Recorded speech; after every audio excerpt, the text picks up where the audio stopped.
Amis pêcheurs, bonjour. Aujourd'hui, nous allons voir un montage assez particulier, le montage de la cage feeder. Alors la cage feeder, c'est ce petit objet. Donc celle-là, il y a un petit plomb au bout, donc elle fait 30 grammes. Et on va faire passer notre ligne sur le côté, c'est notre balle avec un petit hameçon. Et là, on va mettre une amorce à l'intérieur. Le but est de faire traîner la cage en lance et on la fait traîner dans l'eau en remontant la ligne C6 doucement afin de créer un sillage bas d'amorce et avec un petit appât au bout afin d'attirer la carpe et de l'attraper à la volée. Alors, préalablement, petit conseil sur votre canne, c'est de monter sur les mérillons un clip long parce que ça va protéger votre émerillon parce que ça tire énormément. Et aussi, si vous voyez que ça fonctionne pas, vous pouvez toujours accrocher un plomb ici et mettre un balling standard. Voilà. Donc ça vous évite de changer tout le montage. Donc au préalable, j'ai pris un fil assez résistant qui est ici. Donc c'est ce qu'on appelle du Kevlar Core. Donc on en 25 livres, hein, parce que ça a tiré beaucoup. Donc j'ai fait un nœud classique, hein, on passe le fil et on tourne, et j'ai mis une gaine thermo c'est rétractible dessus, avec une vis où on s'est monté en direct. Vu que le montage, là, le temps c'est de la faire durcir, prend un petit peu de temps, j'ai fait un peu de travail, c'est en amont. Voilà. Mais vous la passez sous de la vapeur d'eau et ça marche très très bien. Donc, vous allez voir que là, le montage, pour l'instant, on passe le fil, on fait un tour, on repasse dans l'hameçon, ça c'est vous connaissez bien. Le montage en direct, vous le connaissez bien, mais c'est après que ça va devenir un peu plus intéressant. Pour que notre fil nage entre deux eaux, hein, parce qu'il va être assez long et qu'il y aura le poids de la cage, on va y glisser une petite perle, hein, une perle souple. Vous allez trouver ça dans tous les magasins de pêche, voilà, jusqu'à l'hameçon. Et pour éviter que notre perle bouge, on va mettre ce qu'on appelle un stop bouillette, hein. Alors, hop, on passe le fil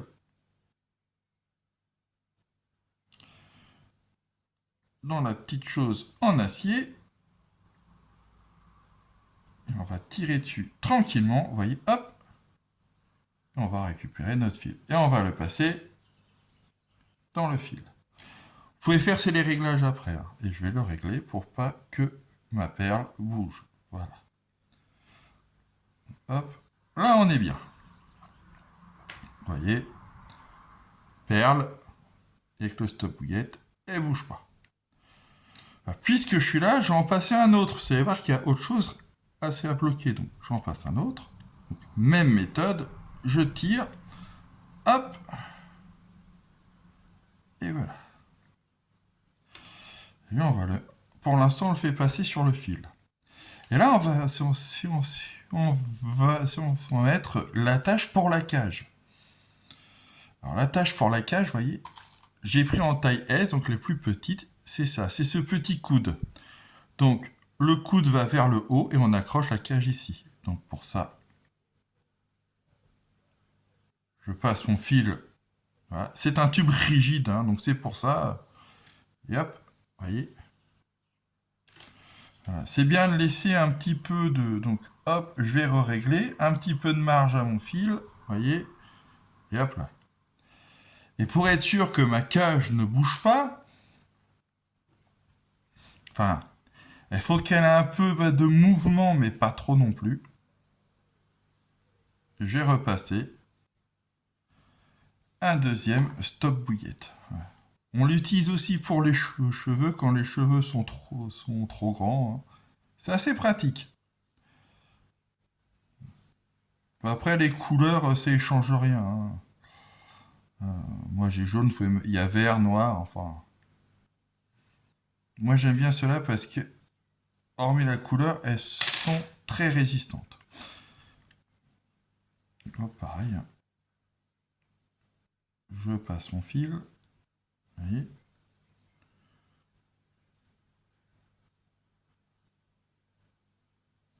Hop. Et je vais tirer. voilà. Et c'est mis. Et je vais descendre tranquillement. Voilà. Hop, à peu près ici. Donc je laisse un peu de marge à ma cage, vous voyez. Ah, c'est un long fil, hein, pour bouger. Ma cage, elle a un petit peu de marge. Voilà. Je retire un peu. Et là, pour protéger, c'est mon attache c'est rapide. Petite gaine de protection qui camoufle aussi le fil. Voilà. Hop là.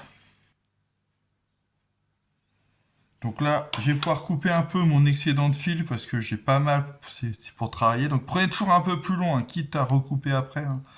C'est pas très grave. Mais alors, le but, c'est d'avoir de quoi bosser.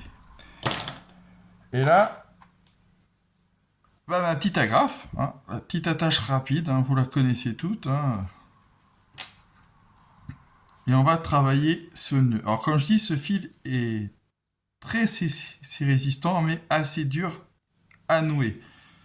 Donc je vous conseille d'y aller franchement. Par contre, il tient bien. Hein. Donc je fais mon petit nœud de 8, hein, mes 5 tours habituels. Voilà.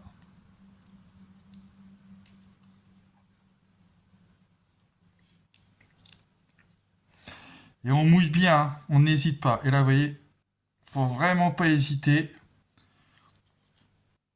à y aller. Hein. Par contre, une fois qu'il est posé, ce nœud, il ne bouge plus. Quoi. Voilà. Vous voyez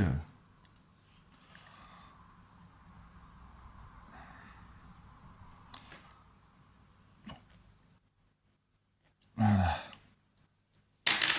Je resserre bien mon nœud. Ah, faut vraiment pas avoir peur. Hein. Allez-y, franco de porc. Hein. Je coupe mon petit excédent.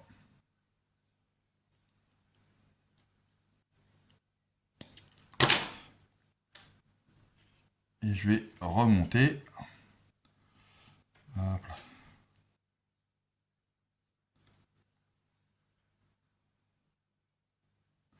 Et je passe, vous voyez, hop, ma petite protection. Et voilà, donc là je vais pouvoir écarter un petit peu pour laisser ma cage bouger un petit peu. Et voilà, mon montage. Vous voyez, c'est assez grand. Et du coup après, j'ai plus qu'à prendre ma cage. Vous voyez, j'ai une petite agrafe ici.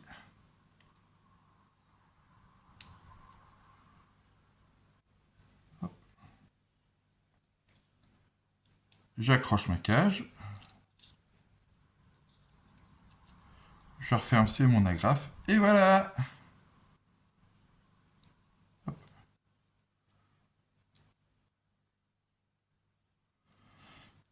Mon bas de ligne à la cage est prêt. Il n'y a plus qu'à lancer. Donc, et vous accrochez ça, bien sûr, à votre émerillon. Donc, voilà, c'est un montage un peu particulier. Donc, je vous conseille de prendre votre temps. Alors, ceci n'est pas le seul unique montage qui existe. Il y en a plein d'autres hein, pour les cages, plein de dérivés. Donc, allez voir. Moi, c'est celui-là que j'utilise, car pour moi, c'est le plus basique. Mais soyez curieux et dites-moi en commentaire s'il y a d'autres montages et autres, lequel vous préférez, pour qu'on puisse aller voir ça. Voilà, sinon, je vous souhaite à tous une bonne journée et bonne pêche.